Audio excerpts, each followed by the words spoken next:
بہرحال اب میں مستقبل کی طرف آتا ہوں. اس کو میں دو حصوں میں تقسیم کروں گا، ایک مستقبل بعید، ایک مستقبل قریب.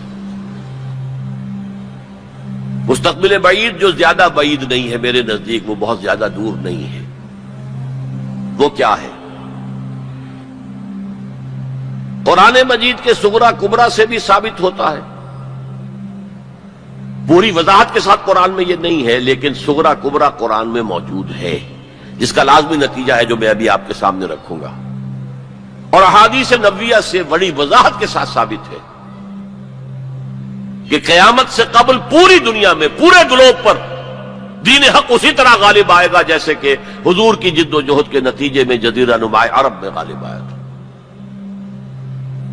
قرآن میں صغرا کبرا کیا ہے؟ 3 دفعہ کہا کہ ہم نے بھیجا ہے محمد کو صلی اللہ علیہ وسلم دین کو غالب کرنے کے لیے. وہ آیت میں نے بار بار کوٹ کی ہے. 5 دفعہ کہا ہے کہ ہم نے بھیجا ہے محمد کو پورے عالم انسانیت کے لیے.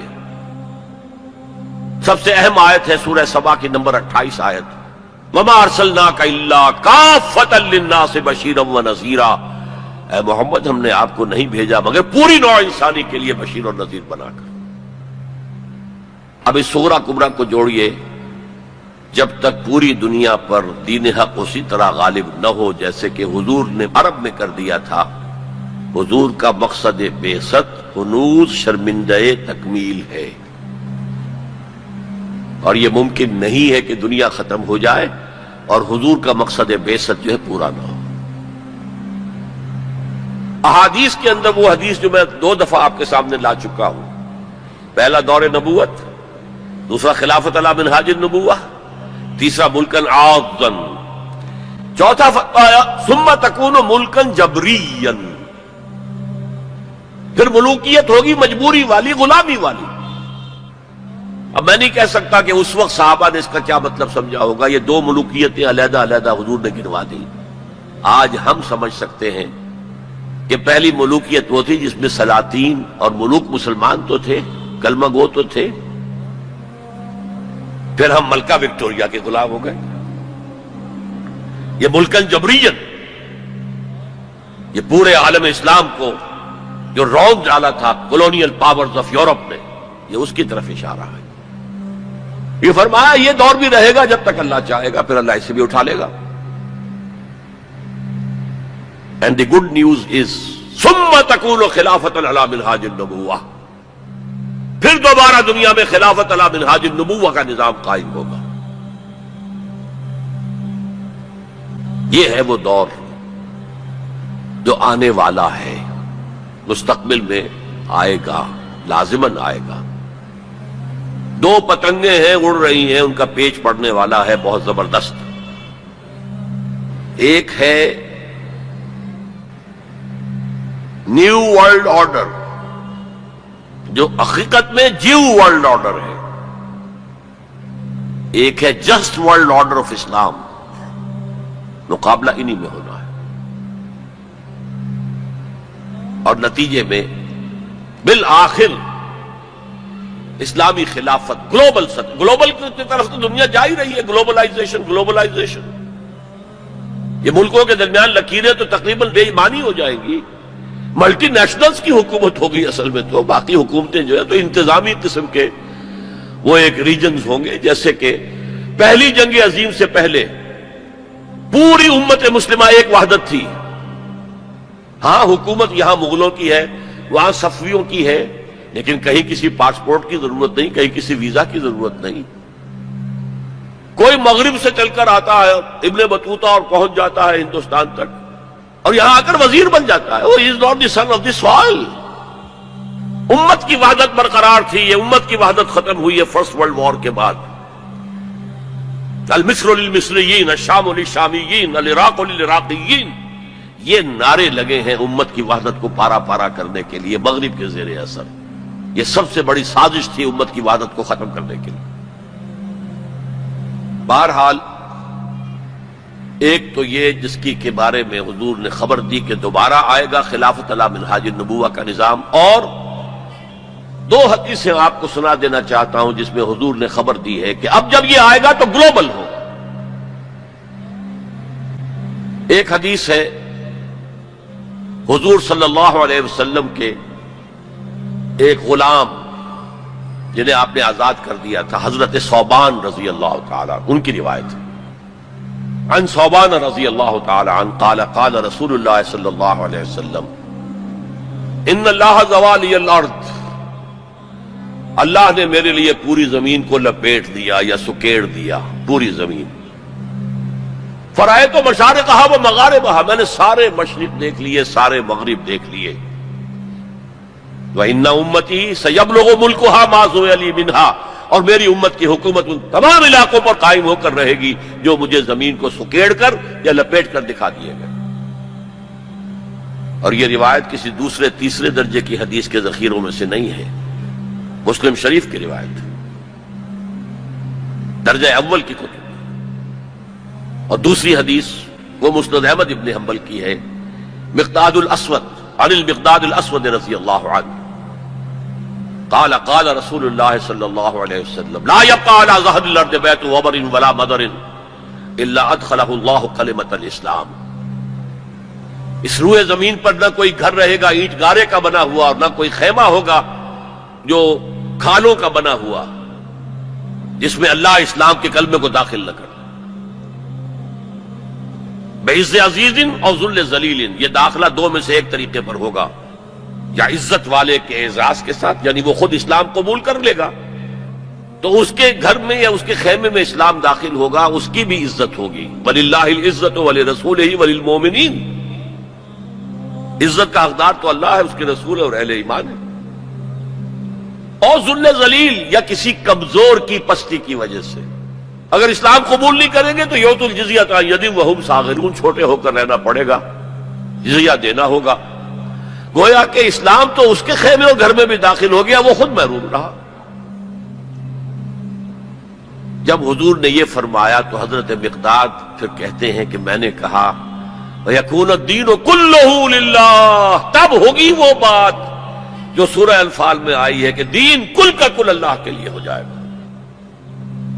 تو یہ تو ہے مستقبل بعید جس کا سارا دار و مدار میرے بیان میں حالات کے حوالے سے نہیں ہے۔ حالات میں ہمیں اس کے کوئی آثار نظر نہیں آ رہے، حالات بہت مایوس کن ہیں، لیکن حضور کی دی ہوئی خبریں ہیں، وَهُوَ الصَّادِقُ الْمَصْدُوقُ، منطقی طور پر بھی میں ان کا قائل ہوں اور حضور کی احادیث کی روح سے بھی قائل ہوں۔ اس سے پہلے جو مستقبل قریب ہے، اس میں ابھی مسلمانوں پر بہت سخت دن آئیں گے، عذاب کا کوڑا اور شدید سے شدید تر ہو۔ اس کو یوں سمجھیے کہ وہ جو حدیث جس سے میں نے بات شروع کی تھی، حزم النعل بالنعل، تو باقی سارے عذاب تو کاربن کاپی ثابت ہو گئے، ادھر ایشورینز، ادھر کروسیڈرز، ادھر نیبوکڈنیزر، ادھر تاتاریز، ادھر گریکس اینڈ رومنز، ادھر بقیہ ویسٹرن اینڈ سینٹرل یورپ۔ یہ تو صاف صاف نظر آ گیا جو پچھلی صدی میں ہوا یہودیوں کے ساتھ، 6 million of them decimated، ختم کیے گئے ہٹلر کے ہاتھوں۔ اس کی کاربن کاپی بھی تو آنے والی ہے، اور یہ آئے گی اربوں پر۔ آج اللہ کے دین کے سب سے بڑے مجرم عرب، کیوں؟ عام قاعدہ ہے جن کے رتبے ہیں سوا، ان کی سوا مشکل ہے۔ حضور کی ازواج سے کہا گیا کہ نہیں، اگر تم کوئی غلط حرکت کرو گی دوہری سزا ملے گی تمہیں، تمہارا رتبہ بہت اونچا ہے، تم نبی کے گھر میں آباد ہو۔ عربوں کو اللہ نے فضیلت دی کہ محمد ان میں سے تھے، رسول عربی ہیں صلی اللہ علیہ وسلم۔ یہ رتبہ بلند ملا جس کو مل گیا، ہر مدعی کے واسطے دار و رسن کہاں۔ پھر سب سے بڑی فضیلت کیا ہے؟ ان کی اپنی مادری زبان میں قرآن موجود ہے، اللہ کا کلام۔ ان کو قرآن کے سمجھنے میں کوئی دقت تو نہیں ہے۔ یہاں میں تو آپ سے کہتا رہا ہوں عربی سیکھیں، عربی سیکھیں، عربی سیکھیں، تاکہ قرآن کو اس کی اپنی اصل زبان میں اپنی آنکھوں سے پڑھ سکیں۔ وہاں تو ان کو تو ضرورت نہیں۔ پھر بھی ان کا اگر یہ حال رہا کہ جو ملک بھی کولونیل رول سے آزاد ہوا اس نے یا تو اپنا قبلہ کر لیا ماسکو کی طرف اور یا واشنگٹن کی طرف، تو ان سے بڑا مجرم اور کوئی نہیں۔ ایک حدیث میں آیا ہے ویل للعرب من شر اقترب، بہت ہلاکت اور بربادی ہوگی۔ ایک مرتبہ ام سلمہ رضی اللہ تعالی عنہا نے ام المومنین پوچھا کہ یہ جو آپ فرما رہے ہیں کہ اتنی بڑی تباہی آئے گی، اتنے بڑے مسلمانوں کے اوپر برے حالات آئیں گے، تو عرب اس روز کہاں ہوں گے؟ فرمایا العرب یومئذ قلیل، بہت کم رہ جائیں گے، بہت بڑی تباہی آنے والی۔ اور اس کا نقطہ آغاز کیا ہوگا؟ ویسے تو ہے جو کچھ ہو رہا ہے فلسطین میں، اسے وہ 30 کروڑ عرب بھی دیکھ رہے ہیں اور باقی 100 کروڑ مسلمان باقی بھی دیکھ رہے ہیں۔ ٹک ٹک دیدم دم نکشیدم، وہ آئی سی جو ہے وہ بھی زیادہ آئی سی بن کر رہ گئی اور کچھ نہیں۔ کوئی کسی طرف سے احتجاج تک نہیں ہے۔ امریکہ شیرون کو مین آف دی پیس کا خطاب دے رہا ہے، صابرہ اور شتیلہ کا قاتل، درندہ، اور جو کچھ کر رہا ہے فلسطینیوں پر وہ آج ہم اپنی آنکھوں سے دیکھ رہے ہیں ٹیلی ویژن کے اوپر، کس طرح بلڈوزرز آتے ہیں ان کے گھروں پر گھر گراتے چلے جاتے ہیں، کس طریقے سے F-16 اوپر دندن آ رہے ہیں، ہیلی کاپٹرز دندن آ رہے ہیں، اور ان کے پاس کیا ہے سوائے اپنی جان پیش کرنے کے؟ سوسائیڈ جو ہے اٹیک، اس کے سوا کیا ہے؟ یا پہلے وہ صرف پتھر مارتے تھے، اینٹیں روڑے، اللہ اللہ خیر۔ تو یہ ضربت علیہم الذلۃ والمسکنۃ وباؤوا بغضب من اللہ تو پہلے ہی ہو چکا ہے۔ لیکن جن دو چیزوں پر یہودیوں کا اور west white Anglo Saxon Protestants کا اتفاق ہے، وہ ایجنڈا، 4 نکاتی ایجنڈے پر یہ متفق ہیں۔ نمبر 1، جلد از جلد وہ جنگ ہونی چاہیے جس کی خبر بائبل میں دی گئی ہے، ارمگیڈون، بائبل کی آخری کتاب ہے ریویلیشنز، مکاشفات یوحنا۔ یہ یوحنا جان جو ہے یہ حضرت یحییٰ نہیں، حضرت مسیح کے حواریوں میں سے ایک جان ہے، ان کے مکاشفات ہیں، اور اس میں یہ ہے کہ ایک بہت بڑی جنگ ہوگی تاریخ انسانی کی، ارمگیڈون۔ اور اگر آپ دیکھیں گے ڈکشنری میں تو لکھا ملے گا very big war which will be fought between the forces of good and evil before the end of this world. Armageddon جلد از جلد ہونی چاہیے۔ نمبر 1، عراق پر حملہ اس کا نقطہ آغاز ہے۔ آگے یہ سلسلہ کدھر بڑھتا ہے یہ ابھی دیکھنے کی بات ہے۔ نمبر 2، گریٹر اسرائیل قائم ہونا چاہیے تاکہ پوری دنیا کی یہودی آ کر سما جائے۔ ابھی تو اس چھوٹے سے اسرائیل میں تو ساری دنیا کی یہودی تو نہیں آ سکتی۔ اور یہ کہ فلسطینیوں سے اس ارض فلسطین کو پاک کیا جائے تاکہ نہ رہے بانس نہ بجے بانسری، یہ خودکش حملے بھی ختم ہو جائیں، یا انہیں سمندر میں پھینکو یا انہیں جارڈن کی طرف دھکیل دو، چلے جاؤ ادھر۔ نمبر 3، مسجد اقصی اور ڈوم آف دی راک، قبۃ الصخرہ کو گرایا جائے۔ نمبر 4، ٹیمپل تعمیر کیا جائے، 3rd ٹیمپل، جس کی پوری تیاری کر چکے ہیں، جس کے پورے نقشے بن چکے ہیں، جس کے لیے اس کی جو بھی انٹرنل ڈیکوریشن ہوگی اس کے لیے سب کچھ تیار ہو چکا ہے۔ اور یہ انتفاضہ جو ریسنٹ شروع ہوا ہے یہ شیرون کے دورے کی وجہ سے کہ وہ مسجد اقصی میں داخل ہوا اور وہ دیکھ رہا تھا جگہیں کہاں سے ہمیں فاؤنڈیشن بنانی ہے اور کیا کرنا ہے۔ 4 باتیں گنوائی میں نے، 5ویں بات ایک اور بھی ہے کہ جب 3rd ٹیمپل تعمیر ہو جائے تو تھرون آف ڈیوڈ لا کر وہاں پر رکھ دیا جائے۔ یہ مجھے پتا نہیں تھا، یہ تھرون آف ڈیوڈ ابھی حضرت داؤد کا تخت جو ہے کہیں محفوظ ہے۔ یہ پروٹیسٹنٹس کا ایک رسالہ نکلتا ہے دی ٹرمپٹ، فلاڈلفیا سے، امریکہ کے شہر فلاڈلفیا سے، دی فلاڈلفیا ٹرمپٹ۔ اس میں پتا چلا کہ یہ ایک پتھر تھا جس پر بٹھا کر حضرت داؤد کی تاج پوشی کی گئی تھی، اسی پر حضرت سلیمان کی تاجپوشی ہوئی، اسی پر بعد میں ان کے اور جو بھی تھے حکمران ان کی تاجپوشی ہوتی رہی۔ وہ پتھر ٹائٹس نے جب گرایا ہے یروشلم کے اس سیکنڈ ٹیمپل کو تو وہ اپنے ساتھ لے گیا، وہ روم پہنچ گیا، روم سے آئرلینڈ پہنچ گیا، کیتھولک ملک ہے بہت بڑا، وہاں سے اسکاٹ لینڈ آیا، وہاں سے انگلینڈ میں آ گیا اور اسے رکھ دیا گیا جو ان کی پارلیمنٹ کے ساتھ جو گرجا ہے۔ اور 14ویں صدی عیسوی میں اس کو ایک کرسی میں بلڈ کر دیا گیا سیٹ کی حیثیت سے، اب وہ تھرون ہے، اسی کرسی پر بٹھا کر انگریز جو بھی بادشاہ ہوئے اور جو ملکائیں ہوئی ان کی کورونیشن ہوئی ہے، وہ وہاں سے لا کر اب یہاں رکھا جائے گا۔ البتہ اس کے بعد ان کے ایجنڈے مختلف ہو جاتے ہیں۔ یہودی سمجھتے ہیں ہمارا مسیح آئے گا، وہ اس تخت پر بیٹھ کر دنیا پر حکومت کرے گا۔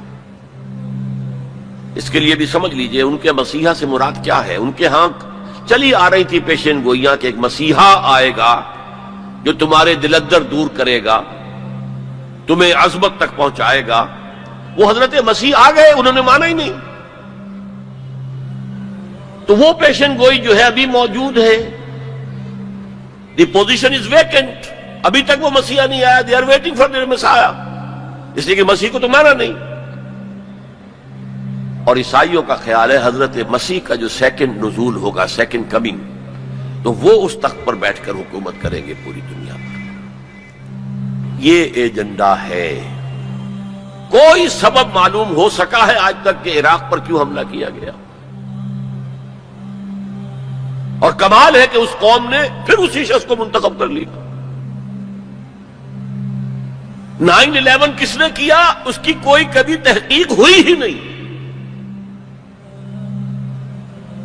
روک دیا گیا۔ جب شروع میں تحقیق شروع ہوئی تھی تو پہلے تو بیان آیا تھا بش کا کہ یہ لیک کیوں ہو رہی ہیں چیزیں اس سے، اور پھر سسٹم روک دیا گیا۔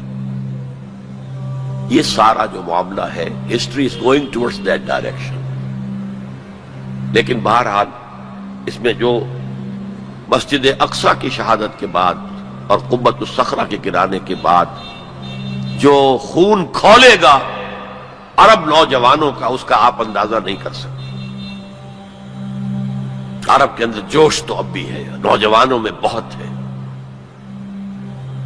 وہ ایک ایسی بات ہوگی کہ جس پر خون جوش کھائے گا، اور اس سے پہلے تو یہ حکمران کہ جو ویسٹ کے گماشتے ہیں یہ انہیں قتل کریں گے، بھونیں گے، اور پھر یہ کہ کرسچنز اور جیوز، اور انہیں جیوز میں سے اینٹی کرائسٹ بھی کھڑا ہو جائے گا، دجال۔